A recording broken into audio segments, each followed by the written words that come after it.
சந்திப்பில் நான் மிகுந்த மகிழ்ச்சி அடைகிறேன். கர்த்தருடைய ஊழியத்து நிமித்தமாய் வெளியூர் பிரயாணங்களிலே கர்த்தர் கூட இருந்தார். உங்களுடைய ஜெபங்களுக்கு நான் நன்றி சொல்கிறேன். கண்களை மூடி தேவனுடைய வார்த்தைக்காக நாம் ஜெபிப்போம். பரிசுத்தமுள்ள பிதாவே, இந்த ஆசீர்வதிக்கப்பட்ட மனமகிழ்ச்சியின் மாலை வேளையிலே நாங்கள் கூடி வந்திருக்கிறோம். உம்முடைய வார்த்தையை தியானிப்பதற்கு நாங்கள் ஆயத்தமாய் அமர்ந்திருக்கிறோம். கர்த்தருடைய வார்த்தை சமூலமும் சத்தியம். ஆண்டவரே, உம்முடைய வார்த்தையை நாங்கள் தியானிப்பதற்கு எங்களுடைய இருதயங்கள், ஆண்டவரே, கண்கள், செவிகள் எல்லாம் திறந்திருக்கட்டும். உம்முடைய வார்த்தையை நாங்கள் ஏற்றுக்கொள்வதோடு மட்டுமல்லாமல் அதன்படி செய்கிறவர்களாகவும் நாங்கள் காணப்பட கர்த்தர் எங்களுக்கு உதவி செய்ய வேண்டும் என்று சொல்லி ஒப்பு கொடுத்து ஜெபிக்கிறோம். துதி கனமை உமக்கே ஏறெடுக்கிறோம். இயேசு கிறிஸ்துவின் நாமத்தில் வேண்டுகிறோம் பிதாவே, ஆமென். இன்றைக்கு எசேக்கியேல் 17ஆம் அதிகாரத்தை நாம் தியானிக்க இருக்கிறோம். 16ஆம் அதிகாரத்தில் நாம் தியானித்த காரியங்கள் நீங்கள் எல்லாரும் அறிந்த விஷயங்கள் தான். கானான் தேசம்,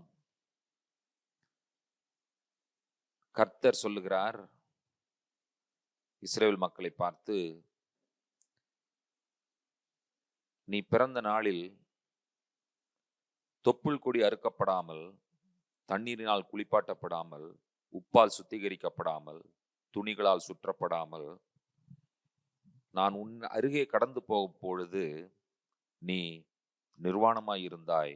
என்னுடைய வஸ்திரத்தை கொடுத்து உன்னுடைய நிர்வாணத்தை மூடினேன்.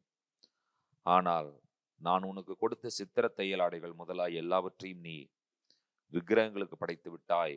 உன்னிடத்திலே நான் எதிர்பார்த்த விசுவாசமோ, அன்போ, பக்தியோ, வைராக்கியமோ இல்லாமல் இருந்தது என்று சொல்லி ஆண்டவர் சொல்லுகிறதை நாம் கடந்த முறை எசேக்கியேல் 16ஆம் அதிகாரத்தை தியானித்த பொழுது நாம் தியானித்தோம். இன்றைக்கு எசேக்கியேல் 17ஆம் அதிகாரத்தை நாம் தியானிக்க இருக்கிறோம். எசேக்கியேல் 17ஆம் அதிகாரத்தினுடைய முதல் 6 வசனங்கள் முதல் கழுகும் கேதுரு மரமும் என்று சொல்லி சொல்லப்பட்டிருக்கிறது. முதலாவதாக முதல் 6 வசனங்களை நிதானமாய் வாசிக்க கேட்கலாம். எசேக்கியேல் 17ஆம் அதிகாரம் முதல் 6 வசனங்கள். கர்த்தருடைய வார்த்தை எனக்கு உண்டாகி, அவர், மனுபுத்திரனே, நீ இஸ்ரவேல் வம்சத்தாருக்கு ஒரு விடுகதையையும் உவமையையும் கூறி சொல்ல வேண்டியது என்னவென்றால், கர்த்தராகிய ஆண்டவர் சொல்லுகிறார், பெரிய செட்டைகளையும் நீளமான இறகுகளையும் உடையதும் பலவர்ணமான இறகுகளால் நிறைந்ததுமாகிய ஒரு பெரிய கழுகு லீபனோனில் வந்து ஒரு கேதுருவின் நுனிக்கிளையை பிடித்து அதன் இளங்கிளையில் உள்ள கொழுந்துகளை கொய்து அதை வர்த்தக தேசத்துக்கு கொண்டு போய் அதை வர்த்தகருடைய நகரத்திலே வைத்தது. தேசத்தின் விதையில் ஒன்றை எடுத்து அதை பயிர் நிலத்திலே போட்டு அதை எடுத்து மிகுந்த தண்ணீர் ஓரத்திலே பத்திரமாய் நட்டது. அது துளிர்த்து படர்ந்து தாழ்ந்த அடிமரமுள்ள திராட்சை செடியாயிற்று. அதன் கொடிகள் அந்த கழுகுக்கு நேராகவும் அதன் வேர்கள் அதன் கீழாகவும் இருந்தன. இவ்விதமாய் அது திராட்சை செடியாகி கிளைகளை வீசி கொப்புகளை விட்டது. 2 பெரிய கழுகுகளை பற்றிய ஒரு விடுகதையை ஆண்டவர் இங்கே சொல்கிறார், அல்லது பழமொழியை ஆண்டவர் இங்கே சொல்லுகிறார். ஒரு ஊமை. அதிலே ஒரு கழுகு கேதுரு மரத்தினுடைய உச்சி கிளையிலே அமர்ந்திருக்கிறது. அந்த மரம் எங்கே நடப்பட்டிருக்கிறது என்று சொன்னால், ஒரு வளமான செழிப்பான நிலத்திலே நடப்பட்ட ஒரு கேதுரு மரமாய் இருக்கிறது. இது எதை குறிக்கிறது என்று சொல்லி கேட்டால், பாபிலோன் ராஜா முன்பு இருந்த யூதாவின் ராஜாவை கைப்பற்றி, யூதா தேசத்தை கைப்பற்றி ஒரு புதிய ராஜ்யத்தை, பாபிலோன் சாம்ராஜ்யத்தை யூதா தேசத்திலே ஏற்படுத்தின நிகழ்வை அது குறிக்கிறது. அப்போ அந்த கொடி வளர்கிறது. அந்த கொடி எதை சார்ந்திருக்கிறது என்று சொல்லி கேட்டீர்கள் என்று சொல்ல, அந்த கழுகையே சார்ந்திருக்கிறது. அது பாபிலோன் சாம்ராஜ்யம்.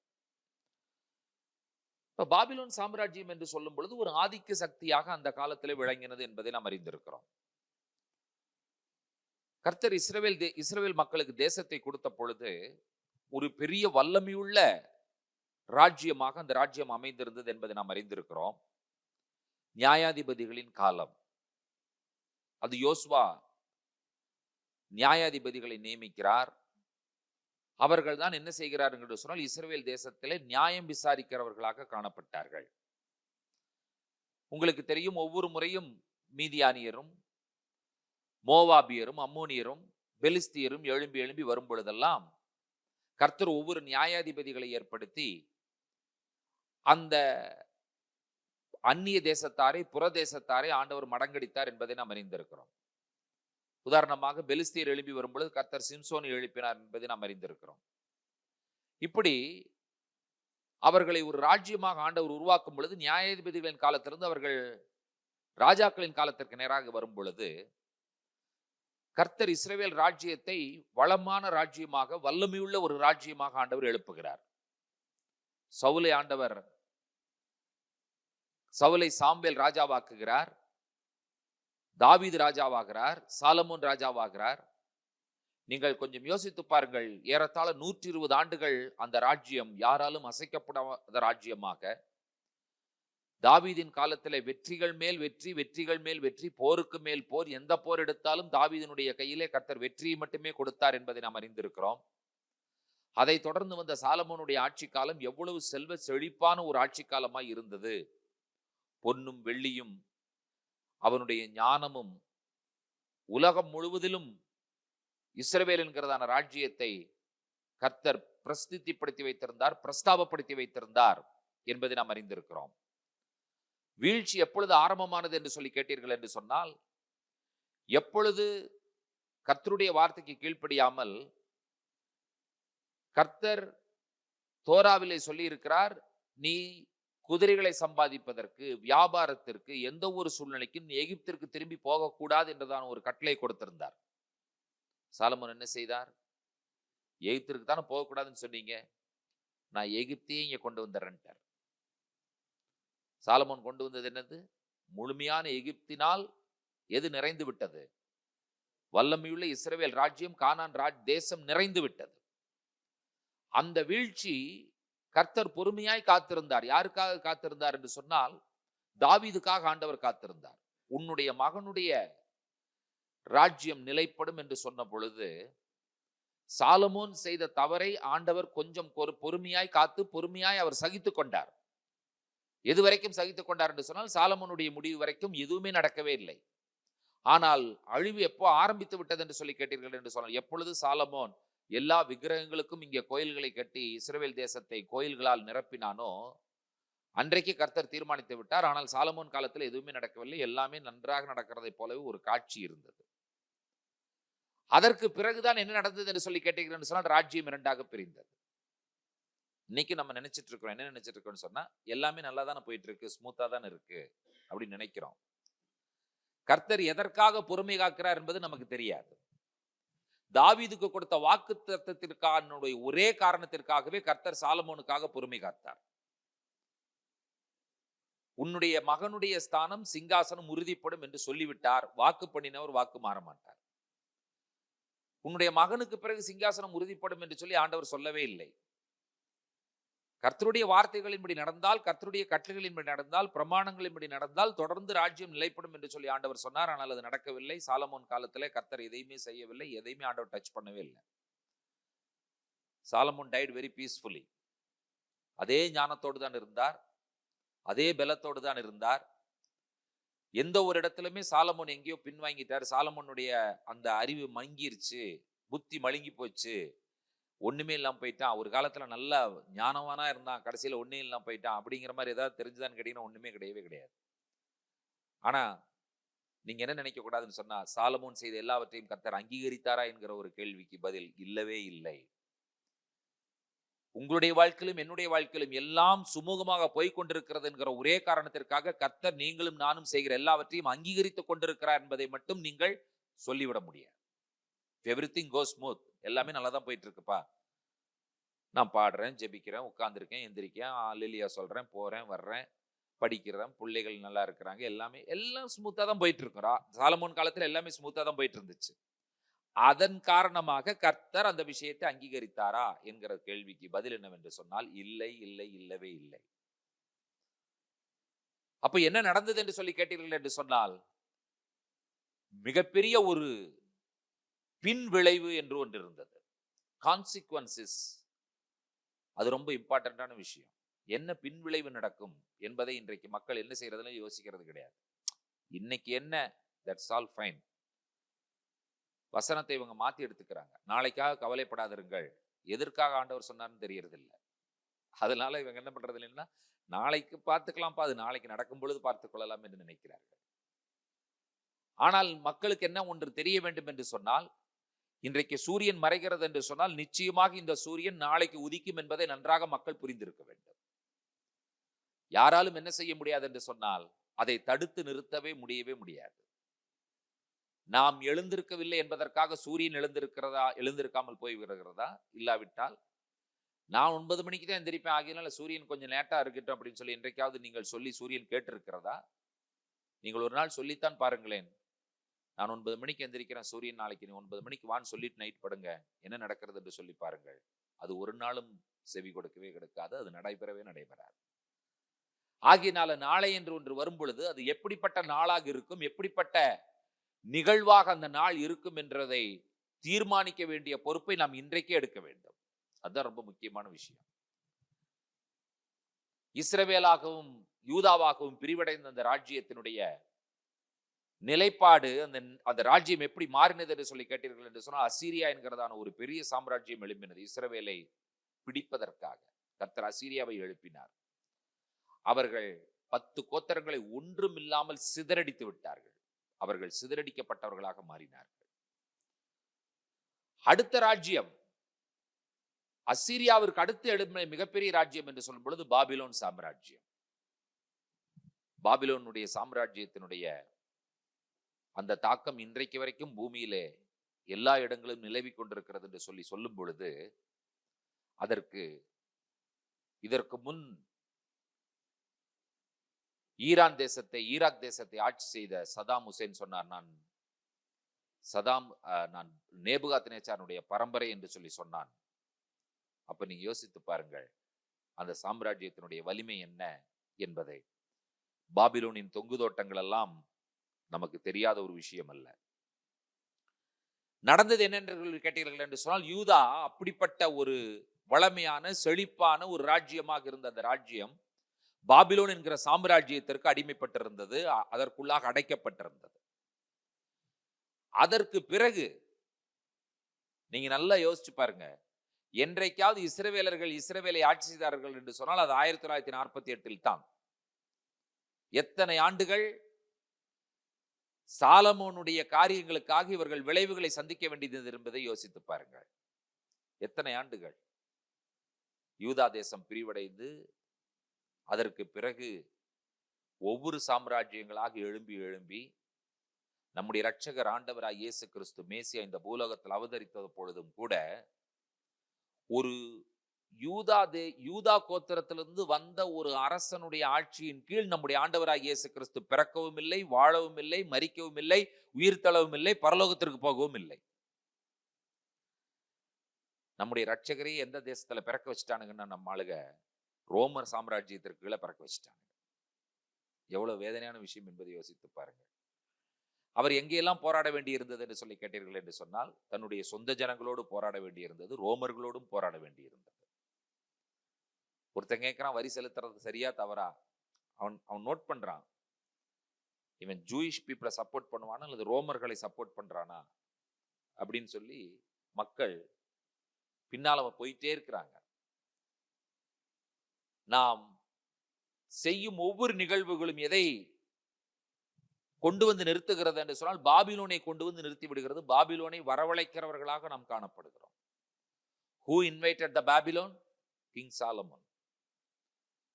சாலமோன் தான் பாபிலோனை வரவழைத்தார் என்பதை நாம் அறிந்திருக்கிறோம். இப்ப நீங்க இன்னொன்று யோசித்து பாருங்கள். அடிமைத்தனத்திற்குள்ளாக போகிறார்கள், அடிமைத்தனத்திற்குள்ளாக கொண்டு போகப்படுகிறார்கள் யூதா மக்கள்.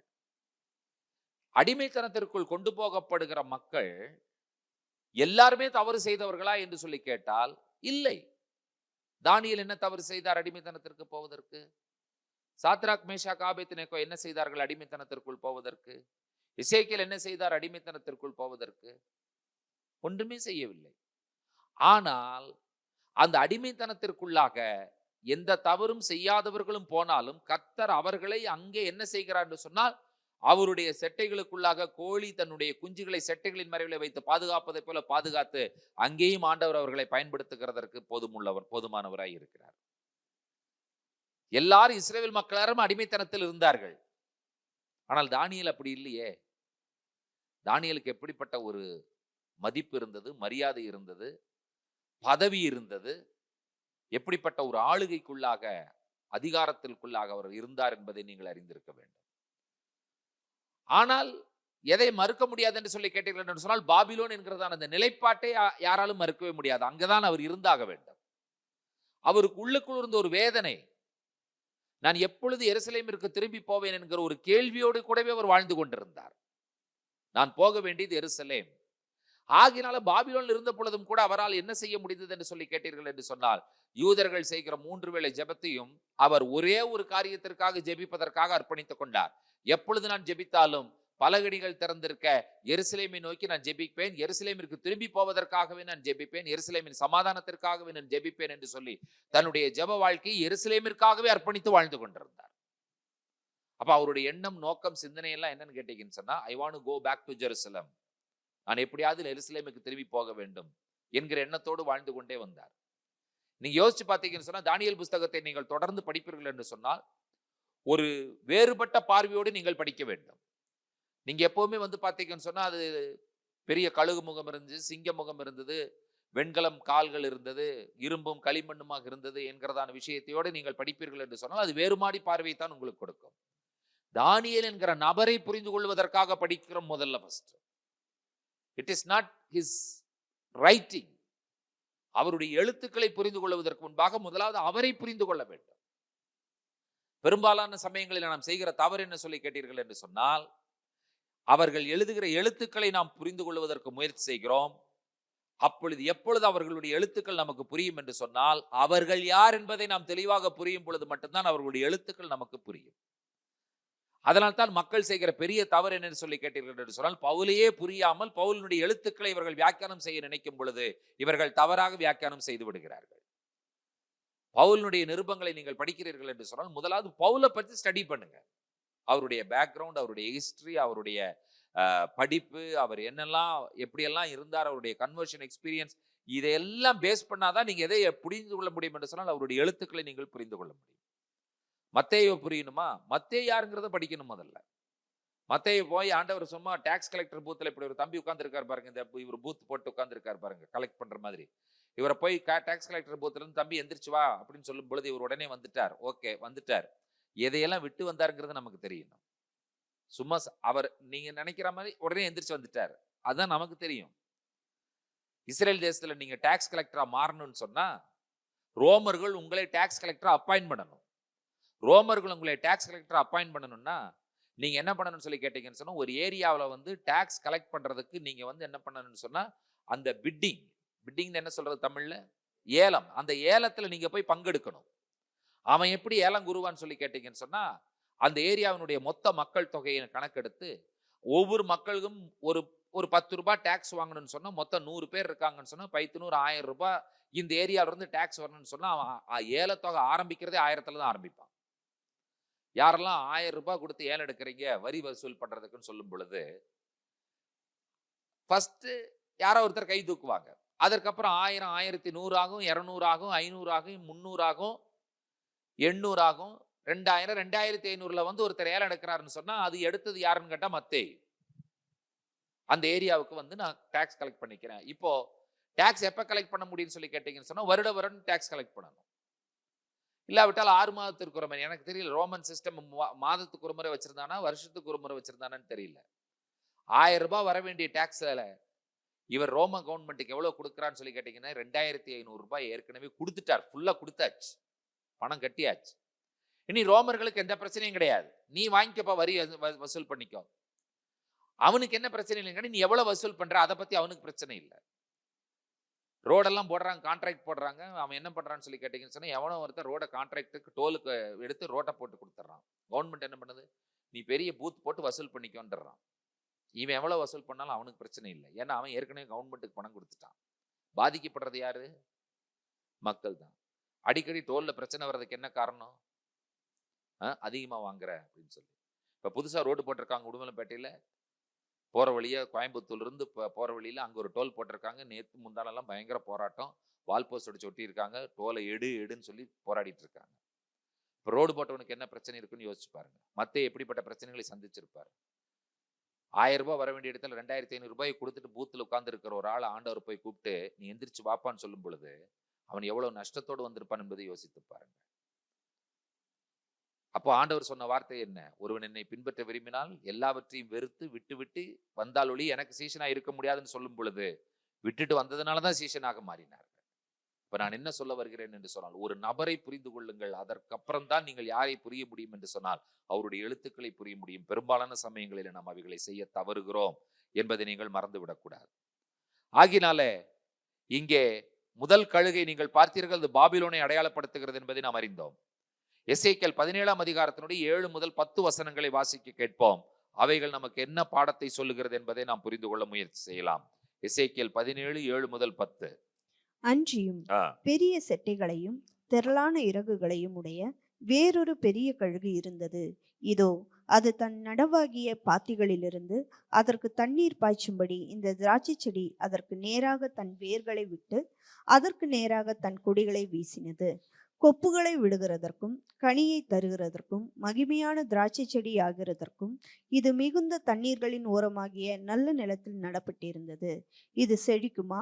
இது பட்டு போகத்தக்கதாய் ஒருவன் இதன் வேர்களை பிடுங்காமலும் இதன் கனியை வெட்டாமலும் இருப்பானோ? துளிர்ந்த எல்லா இலைகளோடும் இது பட்டு போகும். இதை வேரோடு பிடுங்கும்படி ஒருவன் பலத்த பயத்தோடும் திரண்ட ஜனத்தோடும் வர தேவையில்லை. இதோ நடப்பட்ட இது செழிப்பாய் இருக்குமோ? கொண்டல் காற்று இதன் பேரில் படும்போது இது வாடி உலர்ந்து போகாதோ? இது நடப்பட்ட பாத்திகளிலே வாடி போம் என்று கர்த்தராகிய ஆண்டவர் உரைக்கிறார் என்று சொல் என்றார். இப்போ இந்த விஷயங்கள்லாம் படிக்கும்போது நமக்கு என்னன்னே புரியறதே கிடையாது இல்லையா? என்னடா ஒரு கழுகுன்னு சொல்றாங்க, அதற்கு செட்டை இருக்குதுங்கிறாங்க, அது எங்கேயோ நடப்பட்டிருக்கிறது என்று வேற சொல்லுகிறார்கள். கழுகு போய் எதெல்லாம் நடுறாங்க, அதுக்கு பாத்தி இருக்கு, தண்ணி விடுறாங்க, கொப்புகள் இருக்கிறது, மரங்கள் இருக்கிறது, கனி கொடுக்கிறது, கனி கொடுப்பதில்லை என்கிற விஷயங்கள் எல்லாம் நீங்கள் படிக்கும் பொழுது என்னன்னு புரியாது. முதல் கழுகு பாபிலோனை பற்றி சொல்லப்பட்ட விஷயம், பாபிலோன் சாம்ராஜ்யை பற்றி சொல்லப்பட்ட விஷயம். இந்த பாபிலோன் சாம்ராஜ்யத்தினுடைய கட்டுப்பாட்டிற்குள்ளாக கர்த்தர் யூதாவை கொண்டு போய் விட்ட பொழுது இந்த யூதா எடுத்த முயற்சி என்னன்னு சொல்லி கேட்டீங்கன்னு சொன்னா, இவன் பார்த்தது 2வது கழுகு, அது எகிப்து தேசத்தை குறிக்கிறது. இவன் என்ன பண்றான்னு சொல்லி கேட்டீங்கன்னு சொன்னா, எப்படியாவது பாபிலோனுடைய கட்டுப்பாட்டு இருந்து நான் தப்பிக்க வேண்டும் என்பதற்காக இவன் யாரிடத்துல உதவி கேட்கிறான் என்று சொன்னால் எகிப்தினிடத்துல போய் உதவி கேட்கிறான் தப்பித்துக் கொள்வதற்காக. இப்ப கர்த்தர் என்ன சொல்லுகிறார் என்று சொன்னால், நீ என்னை நம்புவதற்கு பதிலாக நீ யாரை நம்புகிறாய் என்று சொன்னால் உலக பிரகாரமாக இருக்கிற ஒரு காரியங்களை, அந்த பலத்தை நீ நம்புகிறாய் என்று சொல்லுவதுதான் கர்த்தர் இவர்கள் யூதா தேசத்தின் மேல் வைக்கிற ஒரு குற்றச்சாட்டு. சோ கர்த்தருடைய காரியம் இவர்களுக்கு எப்படி அறிவிப்பாக வருகிறது என்று சொன்னால், நீ என்னை நம்பவில்லை, நீ செழிப்பாக வளமாக பாத்திகளில் நடப்பட்ட ஒரு கழுகு என்கிறத ஒரு தேசம் என்கிறதான அந்த தேசத்தை நம்புகிறாய். ஆனால் நான் என்ன செய்வேன் என்று சொன்னால் அந்த கொடியை வாடி போக பண்ணுவேன் என்று சொல்லி ஆண்டவர் சொல்லுகிறார். இப்போ இவனால எகிப்துக்கும் பிரச்சனை, இப்போ நம்மளால யாருக்கு பிரச்சனை? அடுத்தவனுக்கு பிரச்சனை வருது. கர்த்தர் சொல்லுகிறது, நீ என்னை நம்பவில்லை, நீ அரசியல் பண்ணி அரசியலை நம்புகிறாய் என்று சொல்லி ஆண்டவர் சொல்லுகிறார். இப்ப நீங்க அடுத்தது நீங்க தொடர்ந்து இந்த வார்த்தைகள், இந்த வசனங்களை நீங்கள் தொடர்ந்து படிப்பீர்கள் என்று சொன்னால், இவர்கள் என்ன செய்கிறார்கள் என்று சொன்னால் தேவனுடைய உடன்படிக்கையை மீறுவதை நீங்கள் அடுத்த 8 வசனங்கள் படிக்கலாம்.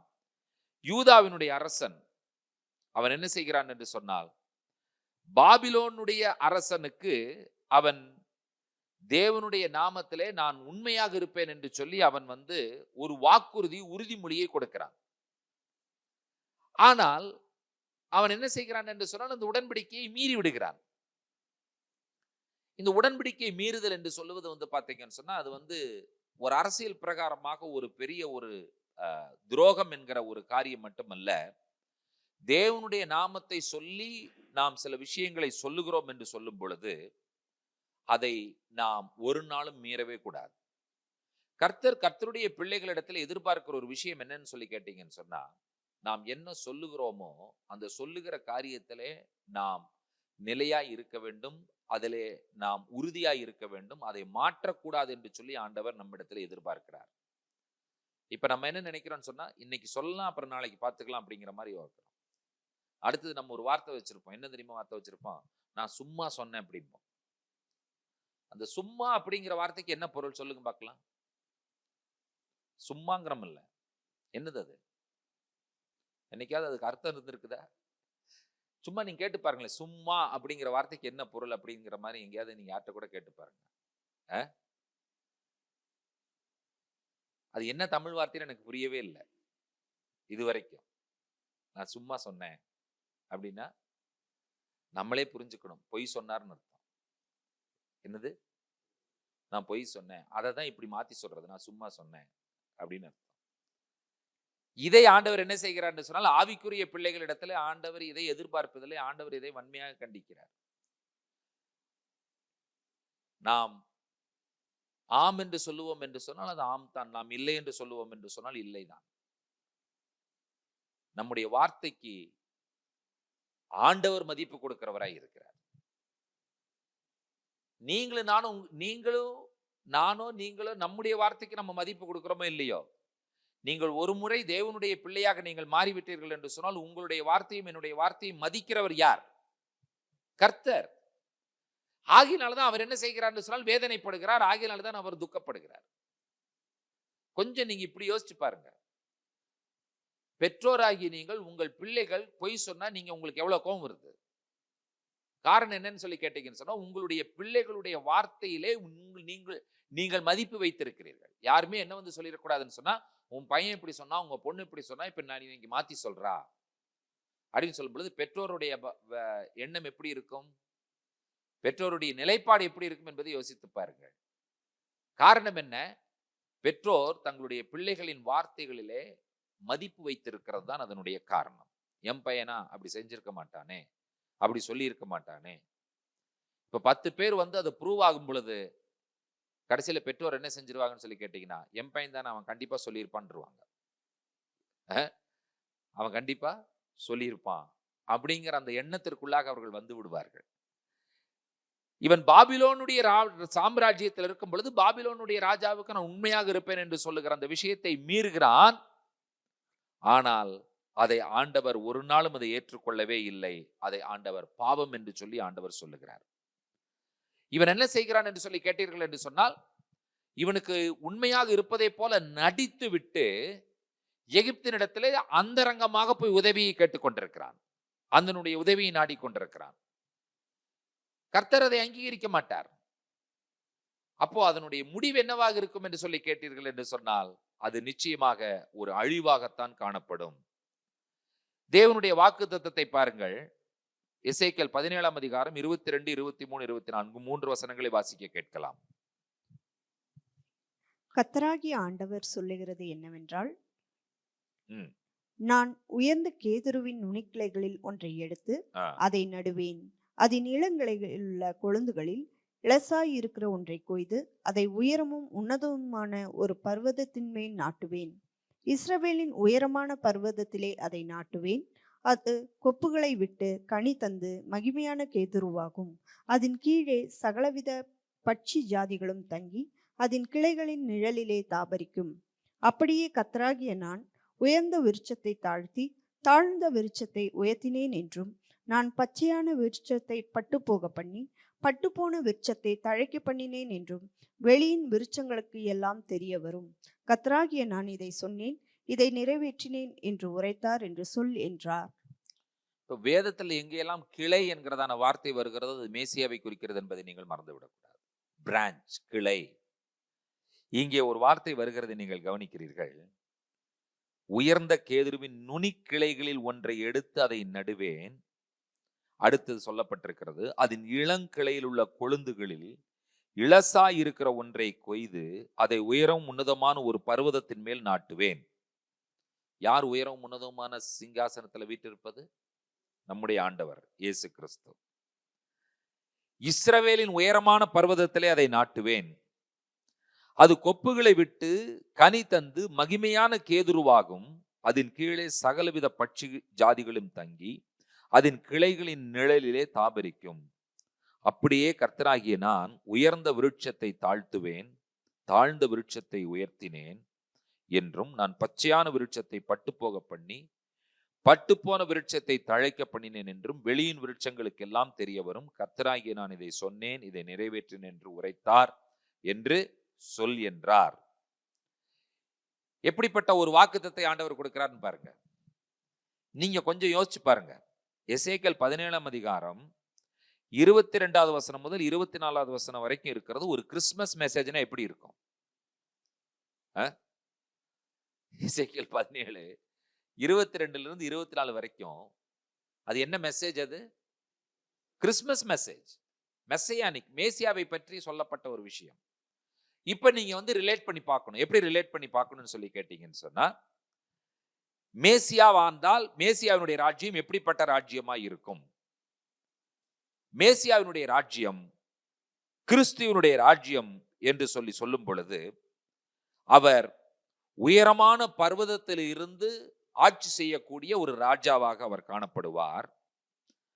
அவருடைய ராஜ்யத்தின் கீழ் என்ன நடக்கும் என்று சொல்லி கேட்டால், மரங்கள் எல்லாம் செழிப்பாக வளரும், கனி தரும்.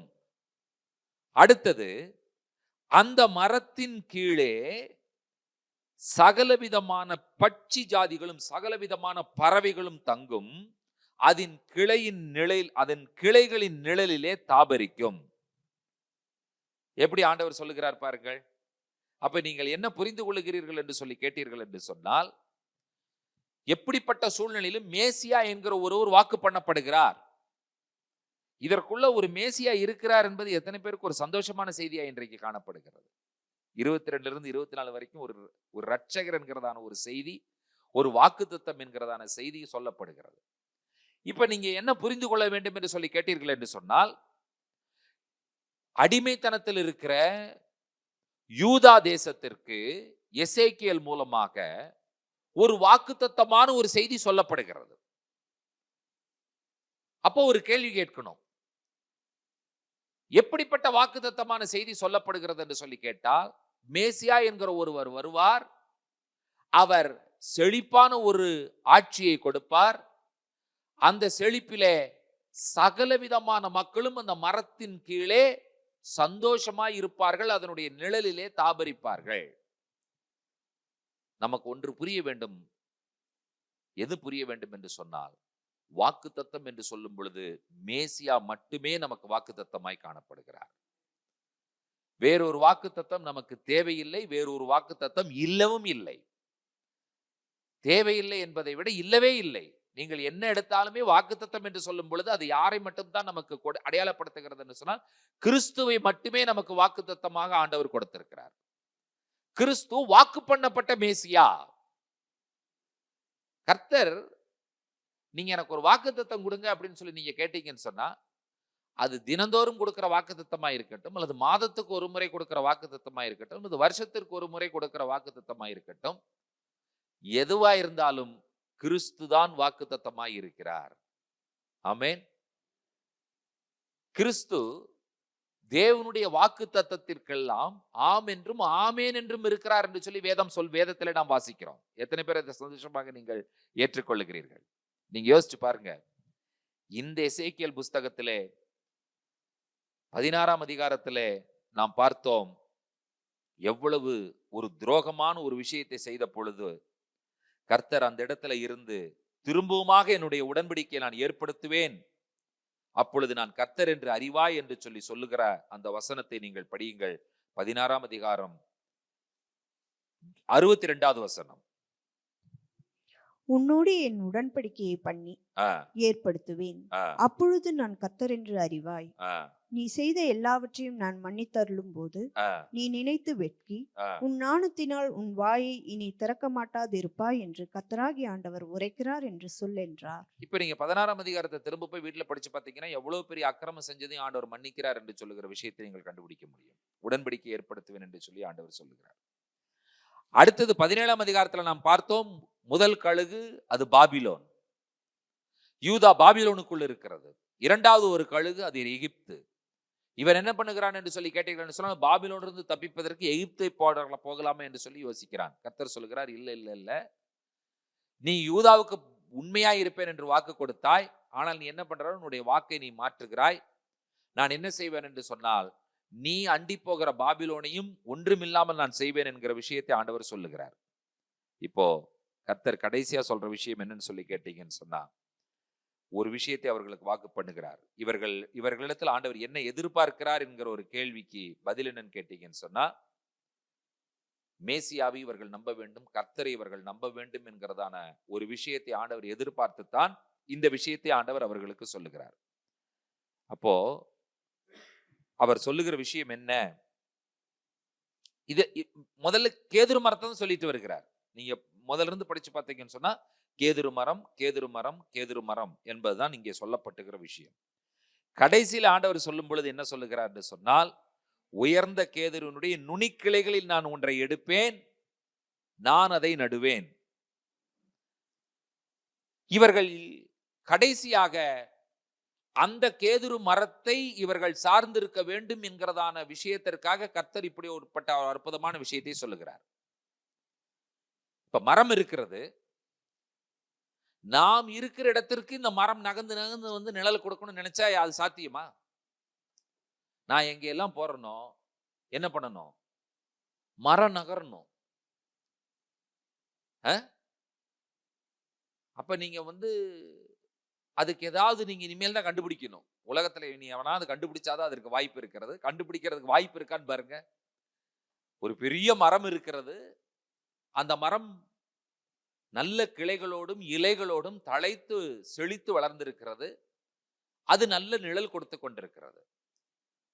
நீங்க போய் அதுக்கு ஒரு 10 அடி 20 அடி இப்படி நல்ல நல்லி நின்றுட்டு நல்ல கையை கட்டி நல்ல ஜாம்னு ஜாம்பவான் மாதிரி நின்றுட்டு, அந்த மரத்தை கொஞ்சம் இங்க வர சொல்லுங்க ஐயாக்கு, நிழல் என்ன வெயிலா இருக்குது, இந்த மரம் இங்க கொஞ்சம் வந்துருச்சுன்னா நான் நிழலுக்கு இருப்ப, கொஞ்சம் ஏதாவது பண்ணி ஏற்பாடு பண்ணுங்க, மரத்தை இங்க வர சொல்லுங்க. இப்ப கேள்வி என்னன்னா, யார் சொல்றது மரத்துக்கு வர சொல்லி? பிரைம் மினிஸ்டர் சொன்னா வருமா? சீஃப் மினிஸ்டர் சொன்னா வருமா? யார் சொன்னா வரும்னு நினைக்கிறீங்க நீங்க? யாருமே சொல்ல முடியாது மரத்திற்கு. மரம் வரவே வராது. ஆண்டவர் சொல்லுகிறார்,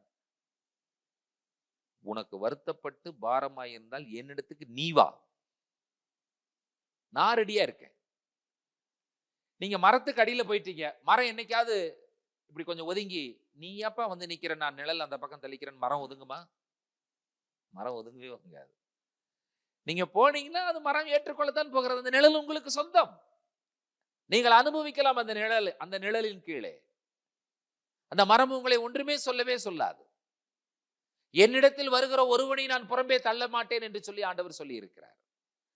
கிறிஸ்து என்னிடத்திலே வர வேண்டும்.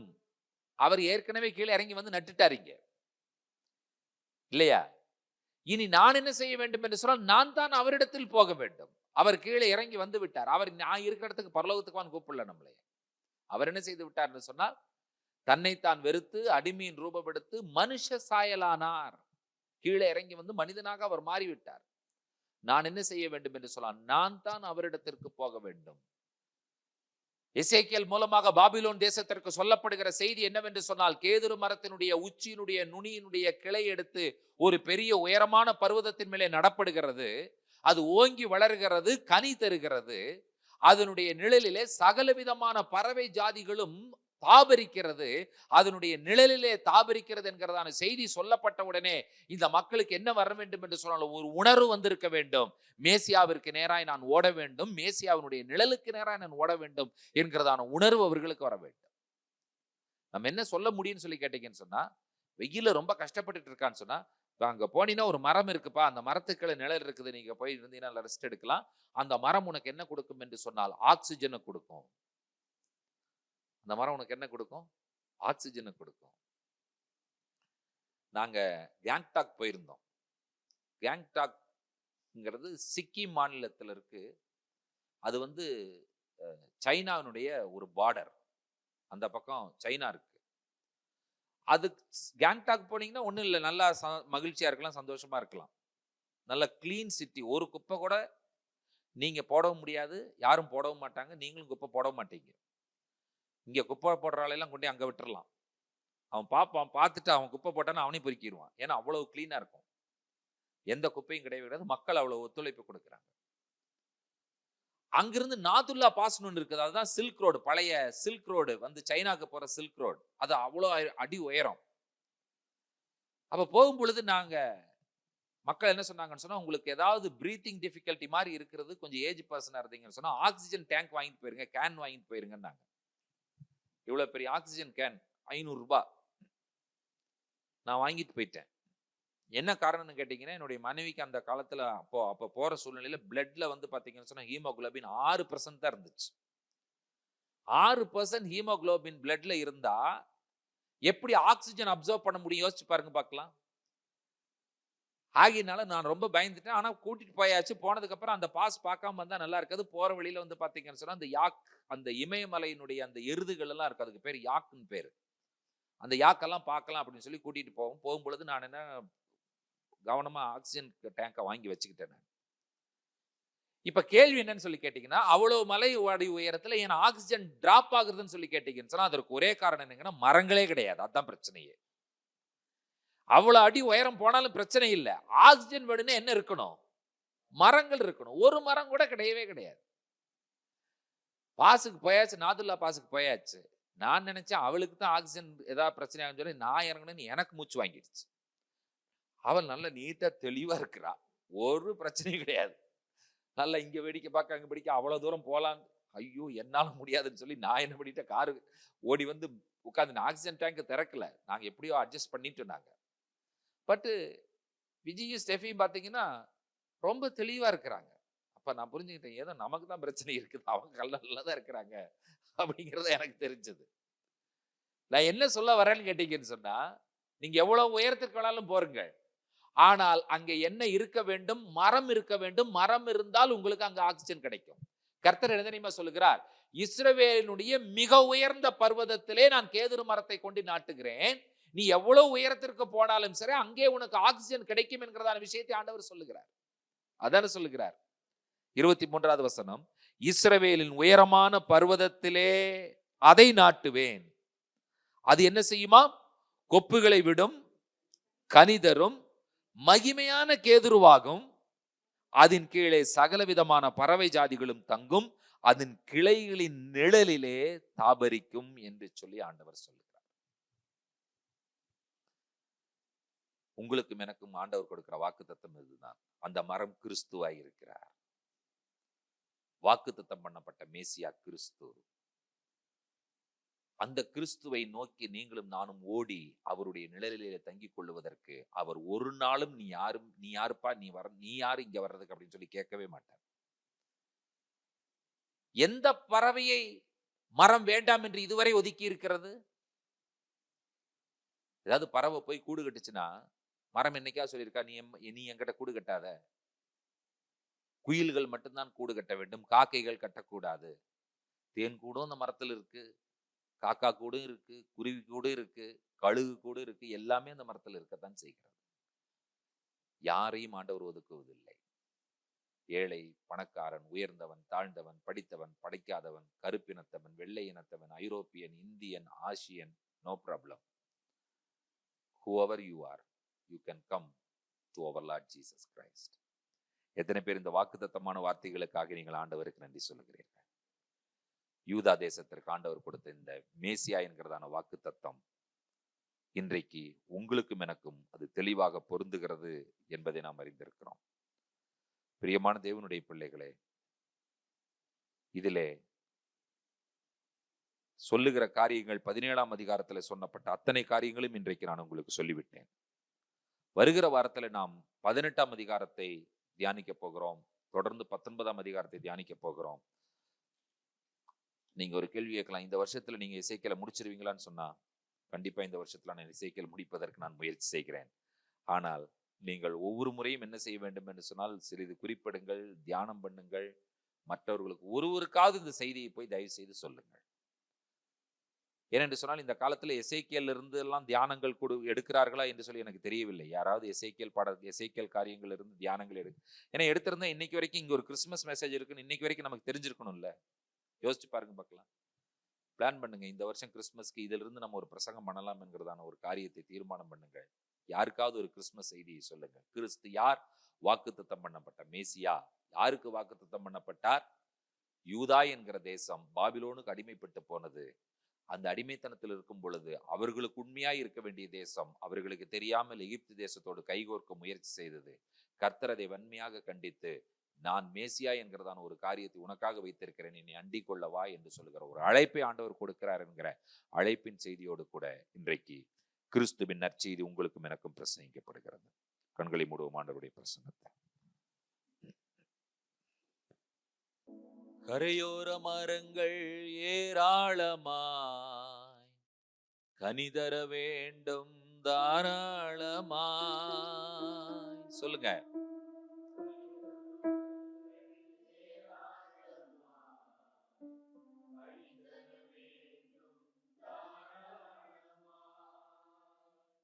இலைகள் எல்லாம் மருந்தாகணும், இலைகள் எல்லாம் மருந்தாகணும், கனிகள் எல்லாம் உணவாகணும், கனிகள் எல்லாம் உணவாகணும். வறுமையா போதகரே, வறுமையா போதகரே, வற்றாத ஜீவ நதியாக,